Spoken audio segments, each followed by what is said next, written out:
Hello, this is Reverend Erin-Ashley Carty with The Spiritual Mechanic. This is another episode of Psychic Sunday, and today we're going to talk about how trauma affects your intuition. All right, so what you're going to learn in this video is very simple. We're going to go into just a little bit of depth about how emotional and physical trauma affect the intuition and why. So specifically, I'm talking about emotional and physical abuse or emotional or physical trauma that's happened throughout life. And we're also going to talk about how to rebalance your intuition after you've had this trauma. So let's dive on in. Let's first start with a really quick and important disclaimer. Everyone's experience is different. So I am using wide generalizations here, the most common patterns that I've seen about some very sensitive subjects. So please do take that into consideration. And if you've been through a trauma, understand that the specifics might be different for you, and that's okay. But I'm just going to go over what I see most commonly. All right. Wanted to make sure we got that there. So how trauma affects the intuition. Physical trauma tends to increase the intuition, but lower the vibration of the individual. And vibration, by the way, just a quick note, you'll notice that at the bottom of the slide, vibration refers to your energetic and emotional state. So sadness, anger, and grief tend to be low on the vibrational scale. Courageousness, acceptance, and peace are high on the vibrational scale. All right. So physical trauma can lower your vibration, but it tends to increase the intuition. Emotional trauma tends to decrease the intuition and lower the vibration at the same time. So if you've been through a trauma, you may have noticed that your intuition increased or decreased depending on the type of trauma. And also it does depend on age a little bit. The younger you are when the traumas occur, the more of an effect it tends to have. So that's just an important note. Now, physical trauma and intuition. The physical trauma, like I mentioned, increases the intuition, but decreases your vibration. So it messes with your root chakra. That's your base chakra. It's located at the base of your spine, and it has to do with abundance, stability, and security. It's a very material and physical chakra. And it will contract whenever whenever your body has been through some physical trauma. So it doesn't feel stable, and it's hard for it to get grounded and rooted with the earth. The vibration lowers because your subconscious tends to look for the danger now. But that is also why the intuition increases, because your intuition is part of the mechanism to figure out where danger is and where the right path is or is not. So physical trauma can increase the It can increase the intuition, but it lowers the vibration, which is not always a good mix. If you have a low vibe and a high intuition, you're going to find the worst in people and situations pretty easily. You're also going to attract situations into your life that are probably not very fun.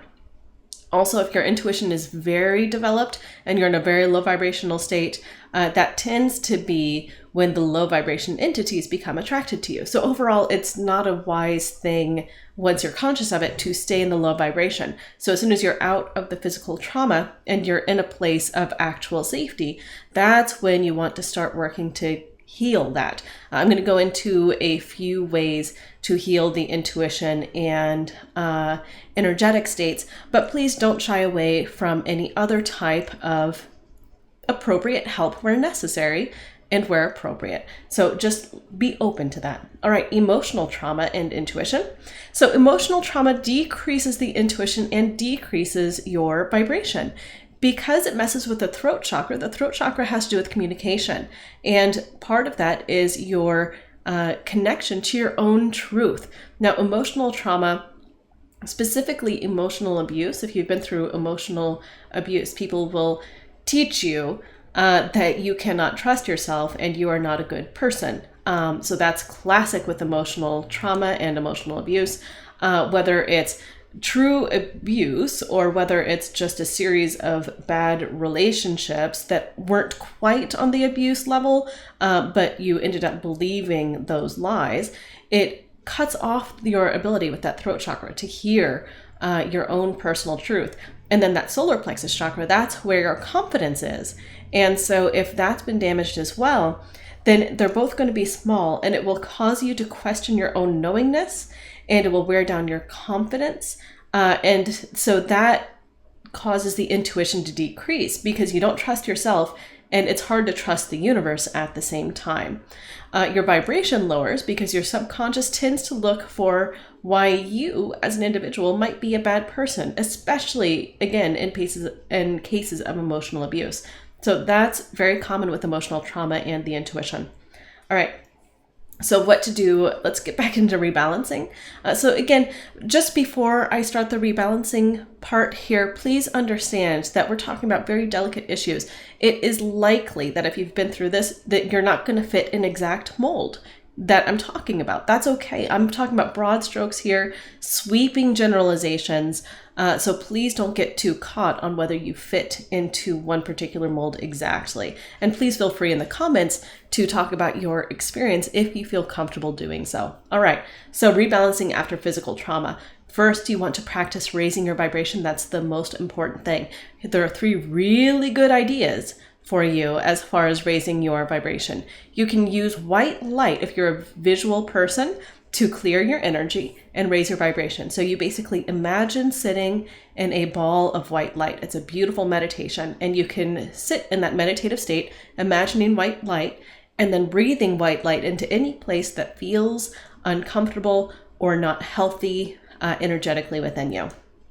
The next thing you can do is practice gratitude. Start a gratitude journal.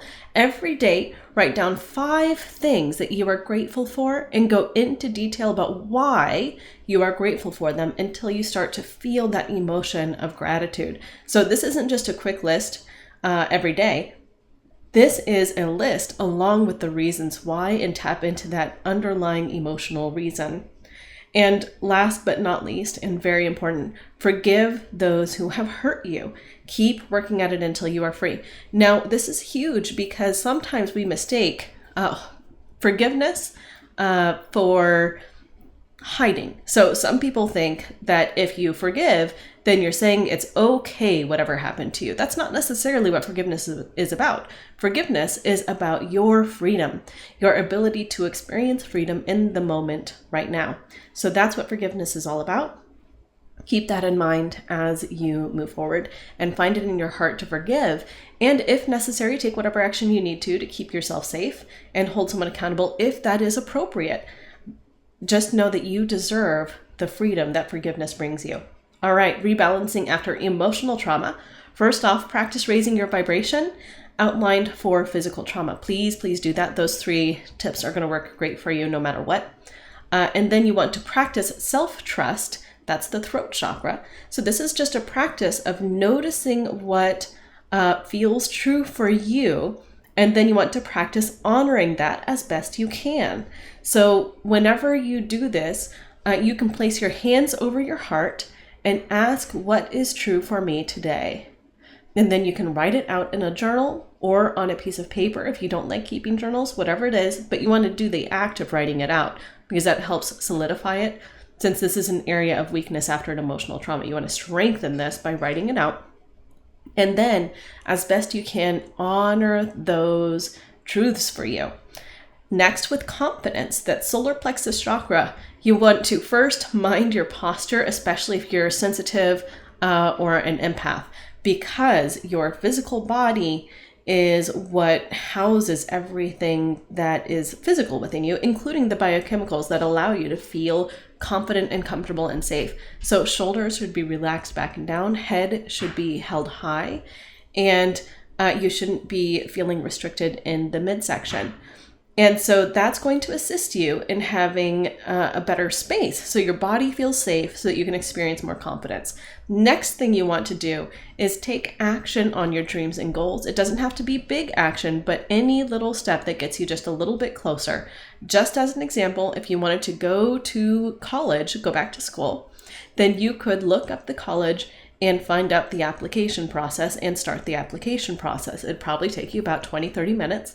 But it is a clear and concise step that you can take for a dream or goal that you have. And that's one of the ways that you build confidence is through aligned action. So you do that as best you can while being gentle with yourself as you go. All right, so basically you don't find reasons as best you can to beat up on yourself. So if you notice that you're beating up on yourself, just set the stick down, the stick that you're using to beat up on yourself, and send yourself some love energy instead. You can send yourself white light. It works really well. All right, so now to you. This is super common. A lot of intuitives and psychics have been through some type of trauma. If you are comfortable, share your experiences with rebalancing your intuition after a trauma in the comments below and help your fellow psychics and empaths out. So thank you so much for watching. Make sure you're subscribed to get more. I'll see you next time.